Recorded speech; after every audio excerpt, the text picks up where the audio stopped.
assassination shortly after his election to the second term in office and just before the close of the Civil War. What does this photo tell you about Abraham Lincoln at the end of the war and his life? Describe his mood, posture, and possible feelings about the war. Use evidence from the image in your response. I'm going to keep talking, but if you'd like to pause the video so that you can write a thoughtful response for your entry question, please do. Today we're going to talk about the close of the Civil War and Lincoln's assassination. At the end of Lincoln's life, he begins a push for freedom of all slaves. Knowing that the war was going to close, Lincoln began a campaign to pass the 13th Amendment, which is the amendment that abolishes slavery, before the Confederate States could rejoin and vote it down. He saw this as the time. This is essentially the big idea that's continuing throughout the movie Lincoln.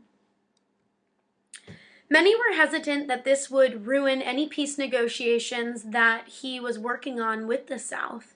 And so even people in the North who might be opposed to slavery were opposed to this because they thought it might continue the war longer than it had already been. Many people throughout the Civil War had no idea that it would last this long, be this bloody, and everybody seemed convinced that it would end any time now. And so anything that could ruin peace negotiations was not popular. Ultimately, the 13th Amendment does pass in December of this year, but it is not something that Lincoln ever sees come to fruition.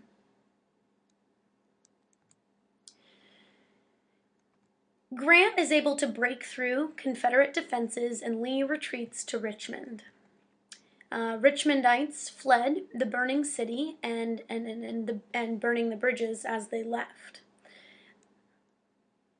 Grant was able to surround Lee's army in a small town of Appomattox in Virginia, and at the courthouse in that town on April 9th, 1865, Lee surrenders to Grant.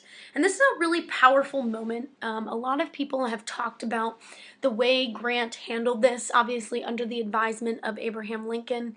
Grant was extremely respectful. They treated each other like brethren, or at least tried to.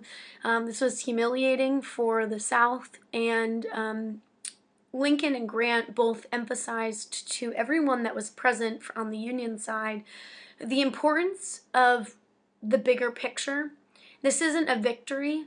This is the end to a long and bloody civil war, and this is not something to celebrate. You can see in this image here that this was a seemingly tasteful, calm, peaceful, and humbling experience for all the parties involved. 5 days later, after the Civil War ends, on April 14th, 1865, Abraham Lincoln is assassinated. Lincoln is shot in Ford's Theater by a man named John Wilkes Booth. Booth was a Confederate sympathizer who lived in the North, and people often think that possibly that was motive for assassinating Abraham Lincoln.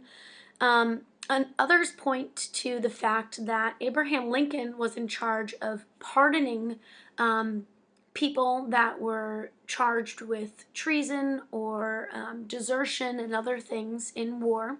Something that you may have missed. It was a subtle thing in the movie Lincoln, but at one point Abraham Lincoln is pardoning people.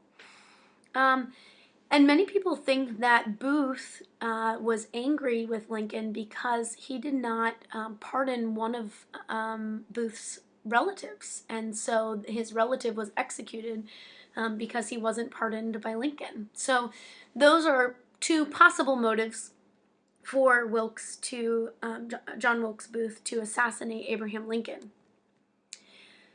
Lincoln's assassination was part of a larger plot. they wanted to take out all possible successors of Lincoln from the Republican Party. So, in order to do that, they needed to kill the vice president, and then the next person in line is the Secretary of State, who is Seward.